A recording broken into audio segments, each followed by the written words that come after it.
Good day. Welcome to the midsummer edition of Spotlight on Mahopac Schools. Eric Gross, your host, along with Superintendent of Schools Anthony DiCarlo. And Anthony, the summer's half gone. Yeah, it is. It's been a kind of busy summer, which I'm sure we'll not only talk about today, but we will also see. Hopefully, you've gotten some rest and relaxation with your family, which I think we all need, and hopefully, those out in the public have either done that or are in the process of doing it, or will be doing it over the next couple of weeks. So, to all our families, I wish you a wonderful remainder of the summer, and we look forward to seeing you in a number of weeks. Because school bells will be ringing momentarily. Yeah, and just a quick reminder to everybody. So we open up September 9th, which is a Thursday. That day will be transition grades coming in, which will be in our elementary schools, K to 1, in our middle school, 6th grade, and our high school, 9th grade. And the reason for that, Eric, as I explained to the board before we adopted the calendars, we learned last year, as a result of the pandemic, doing these transition grades is so helpful because it's them in the building. They get to see the building. They get to navigate the building. They're not, competing and looking and trying to get to places. They can walk the entire building. They get to see the cafeteria where things are at, the bathrooms, and it worked out really, really well. And it's something that the principals, actually, parents, and even students enjoyed in the information we got back from last year. So that's why we're doing it. And then the 10th, everybody else starts. September 9th, the big day. That's the big day. It's going to be right around the corner. Yeah, it's going to be around the corner, and as sure as we're sitting here and taping this, it's August 12th. We are still waiting that guidance from the New York State Education Department with regards to masking. And so, Eric, at the end of the day, here's the reality, right? And, last year we were dealing with COVID. And if we were still just dealing with COVID, because we had the data from COVID, right? The COVID part of the pandemic was really affecting the elder adults, and it wasn't affecting students. So if we were under that same kind of pandemic right now, we would probably be looking at masks being optional, right? But with that being said, we're not. We have this Delta variant, and that has now, as we've seen, impacted children, as well as people who have been vaccinated because of the severity of the spread of it. So with that being said, as you know, our governor and our New York State DOH has decided to kick it to the school districts. I have said this from the get-go. I am not an epidemiologist, Eric. I am not a doctor. So we are looking at guidance that we have right now from the CDC, from the American Association of Pediatrics, and from our local physician. The last piece we're waiting for prior to having a conversation with the board and then a recommendation is the New York State Education Department. Yesterday, I sent home an e-blast that clearly states we're waiting for that final piece. And in it, Dr. Rosa talks about, she will discuss masking, remote learning, social distancing, transportation. Once we get all of that, what will happen is I will have a conversation and look at that with my cabinet and my school physician and attorney. We then have a conversation, which we do, with our unions, and then ultimately the school board will get all that data and make a determination from there. Here's the important piece that everybody needs to understand. The big issue for everybody last year was hybrid and not having kids in school. If we have to mandate the beginning of the year, okay, and let me explain that. If we do, there's a reason why. We get to have everybody in. If you're all masked, we don't have to worry about quarantining. If you go against whatever we decide to do and the recommendation may or may not be, right, we got to be careful.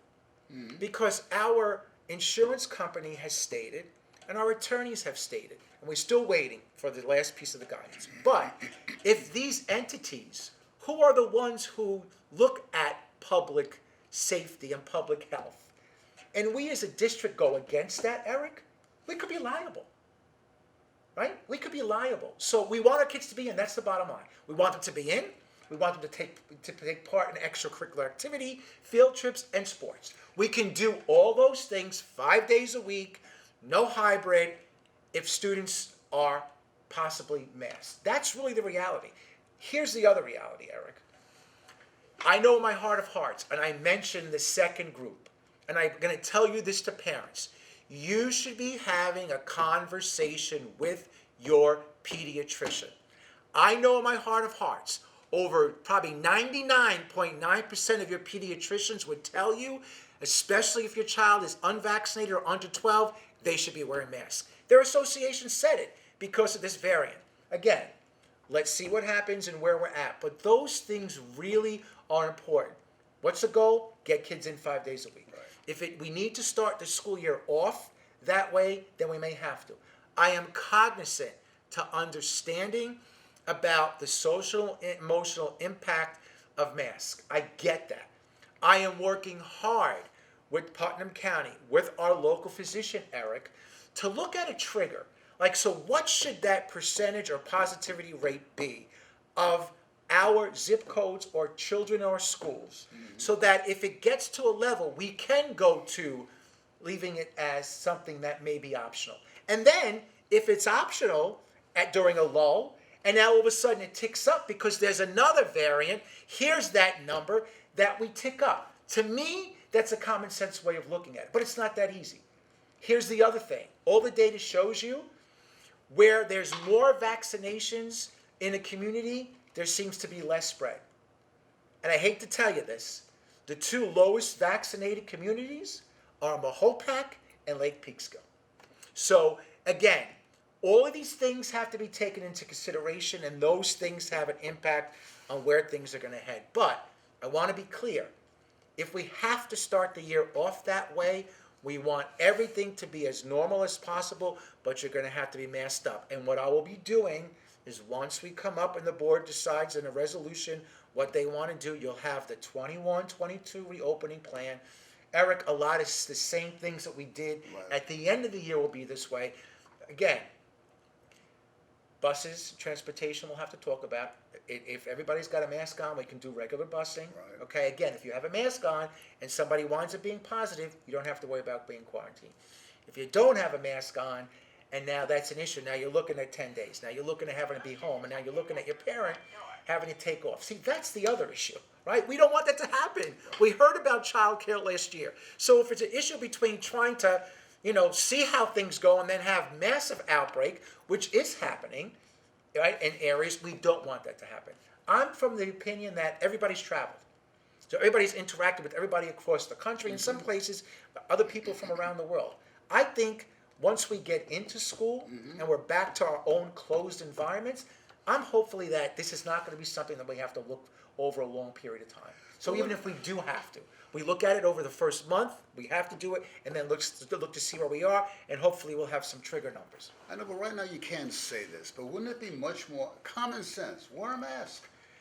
Yeah, listen, I'm not, again, I don't want to project until I get all that information, but listen, the best case scenario is it's got to be optional. Yeah. But like I explained to you, I think as we're learning more and more about it, okay, and again, Eric, if I'm a parent of a child who's 12 and under or not vaccinated, I need to have that conversation with my pediatrician. Yes. Because even if we start off, and notice I keep saying if, I'm not saying anything is definitive. Right. If we start off masking, and then we get to a level of maybe making it optional, you should know what that conversation is with your pediatrician and follow up with it. That's all I'm saying. My role and responsibility is to create a healthy environment for my students and my employees. Bottom line. That's the bottom line. But if the Commissioner of Education comes down and says... And she may actually mandate it. Yeah. She may mandate it, and then that's it. That would be the easy That's thing. it, right. That's it. And other states have done that. Yeah. I'm not saying whether that's right or wrong, right? I'm really not saying what that's right or wrong, right? But at the end of the day, this is where we're at. I'm trying to be as transparent as possible. I know that people are doing surveys and they're trying to, and listen, at the end of the day, it's going to be certain parents and families may feel this way, certain parents and families may feel that way. Ultimately, the Board of Education will make the decision on what they feel is in the best interest for the students and the employees once all the data is gathered. So I know it's been a lengthy conversation, but it's honest, it's being open, and it's being transparent. Until we get all that data, when we do, we'll have these meetings and conversations, and then a decision will be made. You said a little statement a few moments ago that Mahopac or Mahopac and Lake Peekskill Yes. have the lowest rates? Vaccination rates. That was just told to me by the Putnam County Department of Health. Yes, Mahopac and Lake Peekskill. Incredible. Yeah, so that's the Mahopac School District, and that's the Putnam Valley School Yeah, District. yeah. Again, and it's not for me to say, it's a family decision. course, I'm not sure. looking to say, again, you should have those conversations not only with your pediatrician, but your own doctor Yeah. on what makes sense for you and your family. However, I have to look at the entire district as being our family and then make those determinations that are best for kids and for employees. Do you sleep at night? I have to be very honest with you. I don't, because it's not an easy situation. No, and it's I- really not fair, Eric. It really is not fair that our state has put this on school districts. Yeah. We're not the doctors. It's Yeah. just not fair. And whether you like it or not, it's political. Really, that's the reality of the matter. Sorry, Yeah. but that's the reality. Nobody wants to make a decision because they don't want to have something pointed their way. So it falls on us, and we're going to look at all the data and then make a decision best from there. decision. That's all we can do. Okay. More on the mask issue and the COVID issue in the weeks to come. You can be assured of that. Well, we had some interesting positive news to report. Mahopac High School art teacher Sean Flanagan published a book this summer. Yeah, I mean, and this is where, and when I began, believe it or not, I mean, my fourth year, one of our strategic roadmap areas and topics was our hiring. Okay, we have done an incredible job in hiring young, enthusiastic, involved teachers, not just inside the classroom, but outside the classroom. And Sean is a great example of it. And I am so pleased when I'm sitting and listening to why. Because one of the questions we ask of those candidates who want to come work here is, why do you want to come to Mahopac? And we hear that they do their homework. We hear about community. We hear about great kids. We hear about the teachers that come here, stay here, and we don't have a turnover. Sure. We hear about the fact that the school district looks for teachers who are part not just in the classroom but outside the classroom, and that people want to come and work in Mahopac. And Sean's a perfect example of that. And I'm so honored and I think tickled pink of him being able to publish that. And it's just a tribute to him, I think, to what he's about and to our art department in general. Anthony wears his Mahopac athletic shirts with great pride, as you probably noticed over the past couple of years. And the New York State Public High School Athletic Association 2021 Scholar Athlete teams out of 165 districts, Mahopac is one of them. Yeah, so there's over 700 districts in the state, and there were 165 school districts that were given the Scholar Athlete Award for the culmination of all of our teams being on the high honor roll, and that's incredible. I want you to think about this. So before the pandemic, because they couldn't do this last year because of what happened, but because this year, most of the year we were in school and it was hybrid, they were able to go back to it.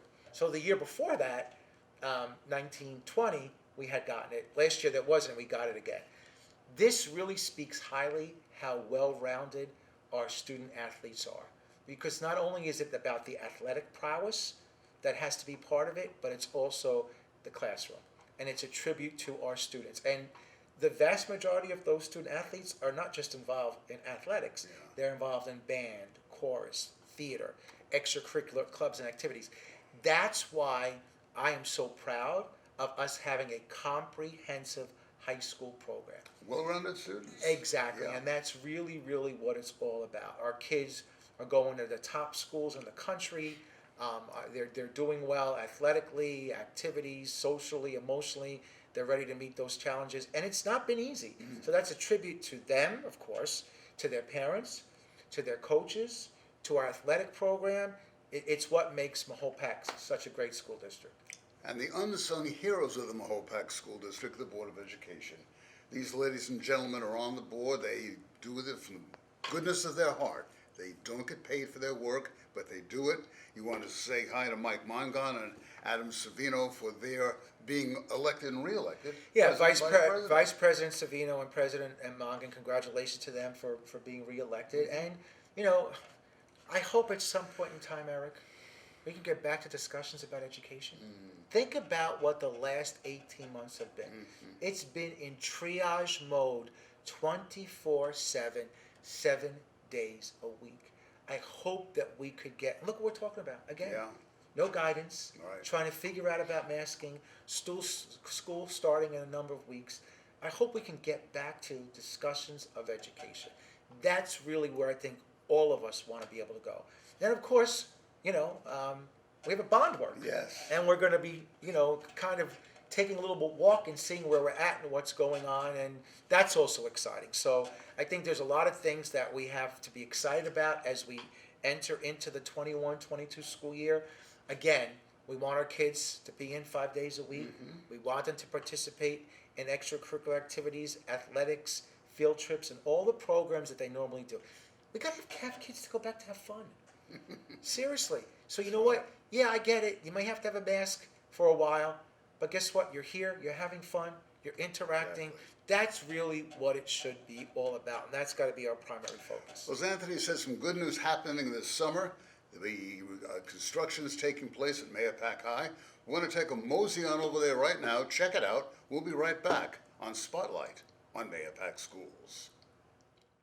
One of the main facets of the project is the new water filtration plant here at Mahopac High School. And Anthony, as you have said, the water quality was terrible for years at Mahopac Yeah, High. so it's really interesting, and this really was brought up during our inquiry process with people and places and families, and especially the middle school PTO has been talking about the water has been horrible for years and years and years. So one of the things that we talked about when we looked at the project is how can we make that better? And the discussion was to build for this entire campus, so middle school, fall school, and high school, a water filtration and pump house. And that's where this is going to be going. A lot of work still to be done. Will probably be online the beginning of next school year, but then it's something that will be here and be in place and help with the water quality and water pressure. Very, very important. Yeah, so when we talk about this project, health and safety, instruction were the main things, and make sure we're equitable, right? So we touched instruction, health and safety, bands, science, STEM, chorus, front entrance ways, for the high school. So, and this is an example of health and safety. Okay, should we check out the new high school now? And we're going to go to the field first. We'll take a look at that second field for games and practice, and then we'll go into the building. Let's do it right now. Thank you. It was just over a year ago at the Mahopac High School graduation, the class of 2020 was held on this field, if you recall. And now, my Lord, it is unbelievable what's taken place this summer. Yeah, so as, again, we talked about the need to upgrade our athletic facilities. And one of the things that we know is that main stadium field it gets beaten up. Between all of our sports that go on at MSA Sports, we said this here is something that we need to look at. It's a big space. Let's look at making it a second optional both playing field and or practice field. So we talked about it. It was a great location to do it, and hence you'll see what's happening. So here's where we're at. Believe it or not, next week, and we're taping this on August 12th, they're going to start laying down the turf. So what happens, Eric, is that's a process over about 2 to 3 weeks how they have to put it in and then sow it and the like. And then all that here will be, seeded. It's going to look absolutely incredible. There'll be a small little wall. And then hopefully by the middle of September, we're going to get it and we can start to play soccer, field hockey, ultimately lacrosse. Unbelievable. Have practices here on it, have games on it. Because as you know, as long as it's not lightning and thunder out, these things drain incredibly. And that's part of the reasoning behind it. So we're excited that we're going to be able to actually use it this year.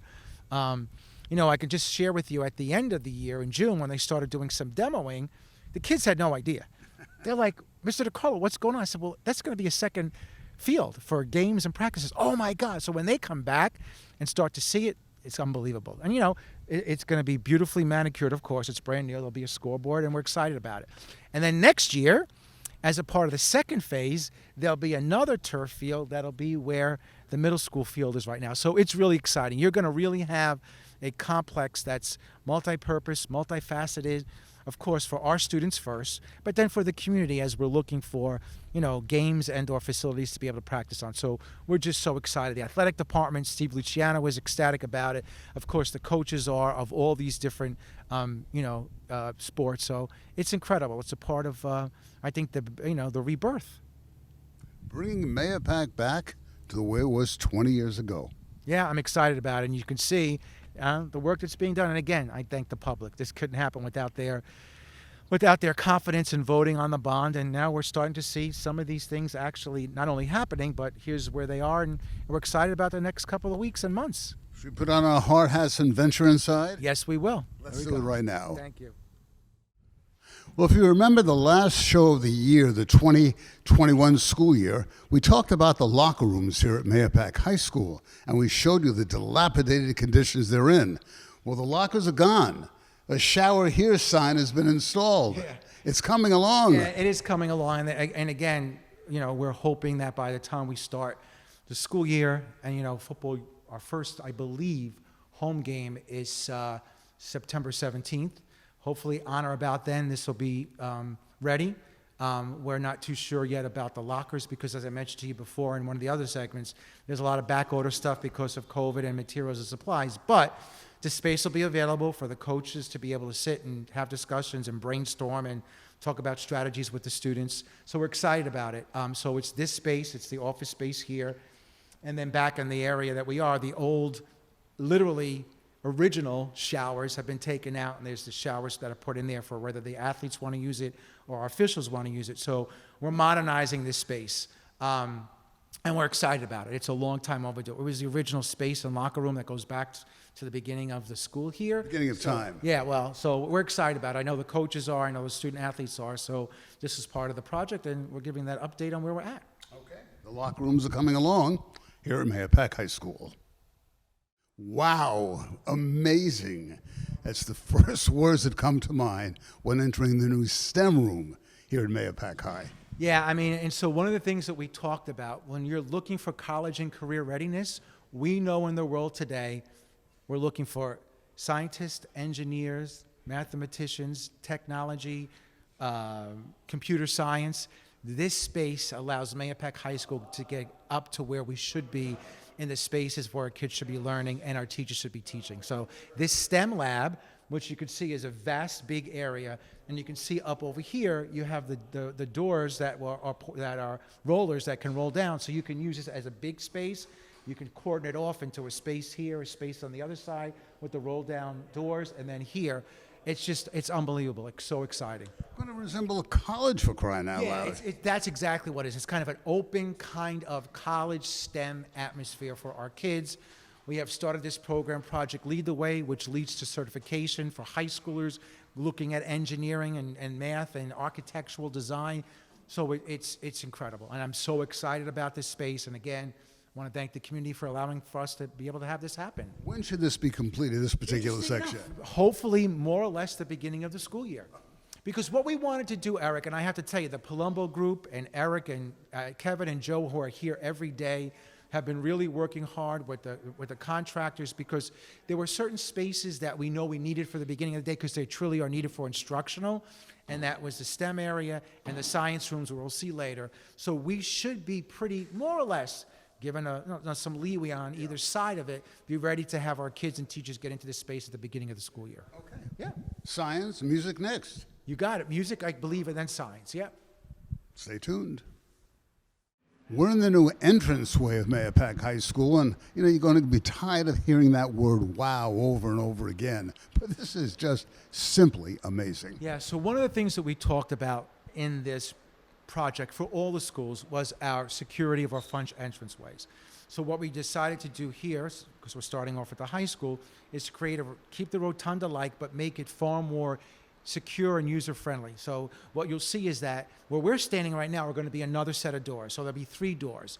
You'll come in, and you'll come over here and have to be checked in, and you have a holding area. Basically where Stas is, there'll be a holding area.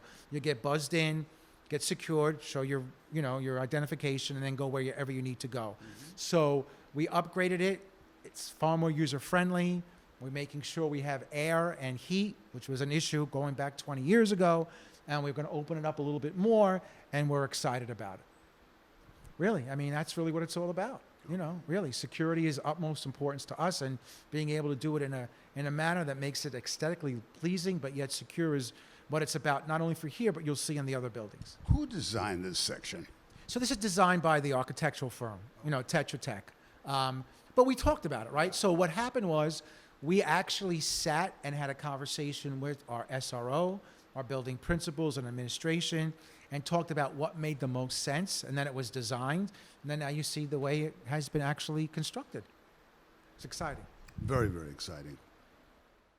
If you recall the music room here at Mahopac High School, we last visited it in June, there were steps going down, there were old cabinets and walls dating back to 2 BC, and now, my lord, it's unbelievable the noise going on. What's happening here? Well, it's unbelievable, because if you remember, where we're standing used to be tiered for chorus, and then down there they actually took the whole floor and took it out. So if you didn't know and you came in here not knowing what this original space was, it looks like a brand new wing. So this space, Eric, is dedicated to coming on or about November 1st, because there's a lot more work that has to be done with acoustics and other things. But we're cautiously optimistic that we're going to hit that marker. And I know the gentleman behind the camera is excited about it. I know the entire music department. And again, there's been input, whether it's been here, the space, whether it's out in the hallway, which you'll see later, for storage, because as you knew, with the storage, there was literally almost no space, and it was the original cabinetry that goes back to the beginning of the school. So when we did this project, we talked about how dear to my heart the arts were, and that we had to make sure that we revamped, reorganized, and restructured this space for our kids, because the arts are such an important part of what we do. And this is a great example of now the spaces that we're going to have our kids in: orchestra, band, and chorus, our ensembles, all the other work that we do. It's exciting. It's unbelievable. Between September and November, where will the kids be taught? So similar to what happened last year in the auditorium when we were doing the hybrid, but here's what's really important. They're going to be able to work on this during the course of the school day and second shift, because the work that needs to be done once we start school will not interfere with some of the instruction going on. We've had meetings with the construction managers. We have a meeting with Dr. Lawrence and his team, and we're cautiously optimistic that during the day, because if we can get to the work during the day and second shift, we may be able to even get it back sooner. So we're excited, very, really excited. I know everybody's excited. I'm sure the kids will be once it's done. It's going to be a brand new space. Will you check out the science room now? Yes, we will. Thank you. Thank you. Remember those old science rooms with the dark colors, with the antiquated equipment? Well, this is the new science room without equipment yet, but it's coming along. Yeah, it really is. And these are one of the areas where we may be a couple of days delayed, maybe a week, of getting each one of the rooms up, because we have to start to connect the plumbing and those things. But what's really important, to your point, Eric, is that these are now going to be spaces that are movable. What I mean by movable is that you're going to be able to move desks around, move workstations around. There'll be monitors up for kids to do the kind of work. So it's transforming what we do in science here at Mahopac High School, and we're really, really excited about it. So right now they're painting it. After the paint is going to come the flooring and then the cabinetry. Once the cabinetry is all done and inlaid, then we'll be connecting the plumbing. And then once that's done, as each room is connected, that entire space will be brought back, and then the students can come up and be involved. We have back order with the furniture here. So the furniture's not coming in right away. We might have to use some of our older furniture to start with. But to the credit of the department, they don't want to settle. They want the furniture that they need, and I agree with them. So that may be a little bit of a lag, but we'll work around it. But we've now transformed these science rooms into 21st century, and where kids should be and where teachers should be able to teach kids in the best and optimal environment. I just can't wait to be here with you and Sasha on that first day when the children come into their new science rooms, get the expressions on their faces. Yeah, and I think you're going to see that throughout the building. Most of the students who are in these areas and are just going to say, wow, because it's just like in your own home, right? It's kind of the same thing. Half of the day, it is their home. So we're really excited about it. What's your next? Well, once we go to science, then we're going to go to the library. Let's check it right out right here on Spotlight on Mahopac Schools. Library Media Center, again, a wow. you can't explain it until you visit it. Listen, I mean, what the Library and Media Center should be the hub of the school, right? And again, original space. So when you're looking at this Library and Media Center now, okay, you're looking at places where the kids individually and in groups can be working together on projects, on research. You have your main area here that we're in that's going to be seating. You know, you'll have some couches, you'll have some chairs where kids can sit together and talk in small groups and read. And then your entranceway, which is going to be over there, which you'll see when Stas takes a look at that, is going to be all glassed in and look really contemporary. And then up there in the corner, you're going to have your makerspace area where kids can get together, work on projects and other things during the course of the school day and after school. It really is a true learning, research, reading space. And that's what a Library and Media Center should be. For reading, for technology, for research, it's unbelievable. There's no words. There's no words. And when you think all this has taken place so far in almost 2 months' time. Yeah, so remember, and I want to reiterate this. So this space and the band area will still be having work done over the course of the beginning of the year. They were projected to get back, what we say, to the school by November 1st. And that's where we have to be patient. And I want you to think of something. Eric, we're just looking at walls and some paint. We're not looking at cabinetry. We're not looking at furniture. So imagine what it will look like the closer it gets to actually kind of like doing the cutting of the red, you know, the tape or the ribbon. It's just like unbelievable. It's exciting. And you know what? As a superintendent of schools, being able to go out to the public and asking them to trust us in a project, and now being able to show them literally 2 years ago the why we needed to do it, and then thank you again for passing it. Thank the board for allowing them to have the confidence in us to do the work. And now showing you where we're at, and in another couple of weeks from now, some of the finished projects, really that's what it's all about. And it says to the community that we're investing in our schools. We want Mayapack to be at the top, which we are in our process of getting better and better each year. That's what school systems should be all about. And that people want to listen and see it, not only want to stay here, but people want to come up and move. And we are seeing more and more people wanting to come into Mayapack because of the quality of the schools and that we're making investments in our schools. As I said to you numerous times, pick up the Sunday Times in the real estate section. The ads say, in the Mayapack School District. Correct, which is great. And I think outsiders, you know, sometimes when you're in something, you're your worst critic. But when you listen to people that are outside and they say, you know what, some of the things that go on here are incredible, that don't go on any other places, that's your testimony. So we're excited, and this is a great space. Well, the kids have to eat. Let's check out the cafeteria. Yeah, that'd be great. Let's do that. Well, the cafeteria here at Mayapack High also undergoing major renovations this summer. As we said, kids have to eat in an atmosphere that's conducive to their enjoying and learning as well. Yeah, so one of the things that we talked about, again, health and safety, was looking at the food service area and how we can get kids better situated in and out to get their lunch, to be able to spread things out so they're not on top of one another. So this is one of the areas within the bond that we did and worked on. What's also been interesting is last year, including this year, Eric, free lunch for everybody. The USDA, in concert with the government, has decided for 21-22, you don't have to pay for lunch again. So we, in all the buildings, but especially here at the high school, want to make sure that kids can get in, get the food they need, get seated, get out and relax and do what needs to be done. So this now, making this bigger and more accessible, allows our high schoolers to do that. Tell me about this free lunch for all. This is unique. There used to be a reduced price lunch, but now it's free for everybody. Because of the pandemic and what's happening, the federal government did it last year and decided to do it again. And as you know, we're still dealing with it. So they extended it for another year. So everybody's able to get a free lunch. If you do qualify for free and reduced, you may be able to get some additional enhancements, but everybody gets to have a free lunch. Now, again, that's based on what the government gives. So it's not going to be like you're going to, you know, a place in town to have pizza or Chinese food or whatever, that it's like, you know, it's what it is. It's going to be a basic lunch. Still bring your own, or you can pick, or, you know, if you want to go a la carte, you can do that too. But if you want to get a free lunch and whatever it is for that day, you can get that. Kids take advantage of it? Yeah, many do. And many will they'll take the free lunch and then they might get an a la carte something along the way. So I think they've learned how to navigate it more, that we were in school more towards the end of the year, so they kind of better understand it as we start this year. And I'm sure parents are appreciative also. Yeah, there's no question. You have an option. If you want to have your kid come in and get lunch, that's fine. If you want to make it, you can. If you want to have them bring some money in to get some a la carte items, you can also. Okay.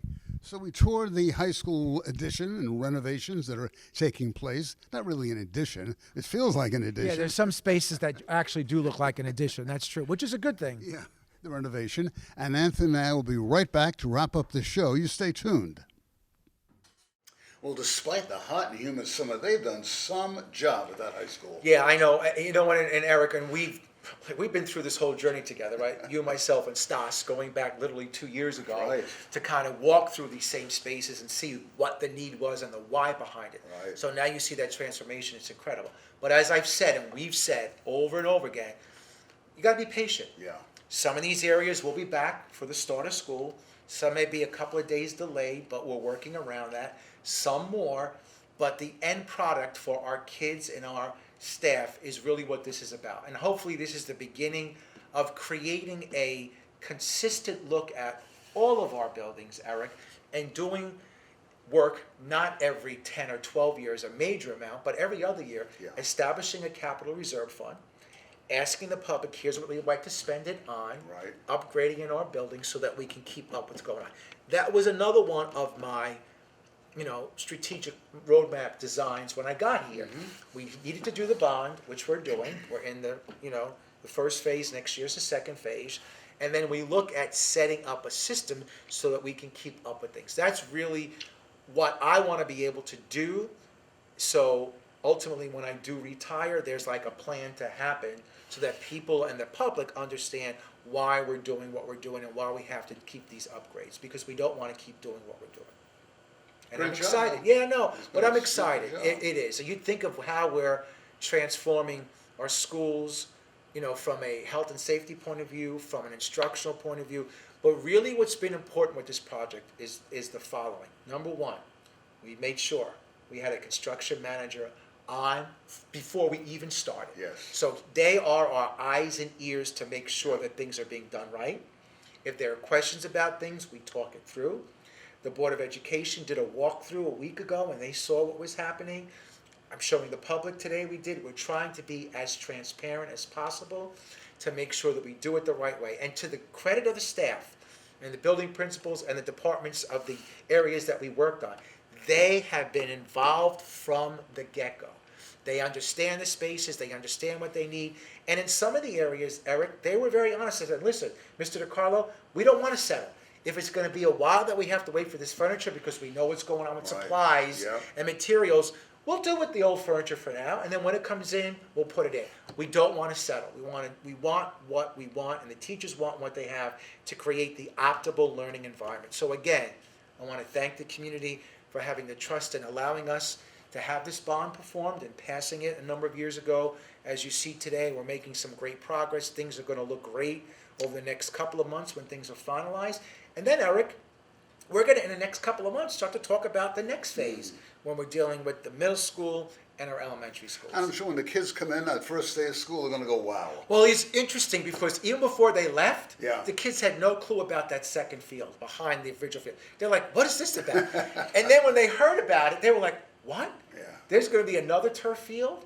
And then next year there's a third because that's going to be the middle school. So it's just like, and now once they see it, they're going to be, oh my gosh. And it's just things that we should have probably done years and years ago, and that, again, I think will set us to where we want to be as a school district. There was one point in time 20 years ago where we were the model. We went away Remember from that. that Yep. for a variety of different Yep. reasons. Now we want to get back, but not only get back, but maintain it. Maintain it academically, maintain it athletically, maintain it social emotionally. That's the work we have to do. And yes, Eric, we've had to take a side street because of this pandemic, but now we need to get back. The main reason, a great Board of Education and a leader who doesn't sleep nights, thinking and worrying and wondering what's going to happen next. Good job. Well, thank you. You've been listening to and watching the latest edition of Spotlight on Mahopac Schools. For Superintendent of Schools Anthony DiCarlo, Stash, we thank you, sir. I'm Eric Gross. Until next time, keep cool. Have a wonderful day. Bye-bye now. For more information, please visit our website, www.mayapac.org. More videos can also be found on our YouTube news channel, mcsd.news.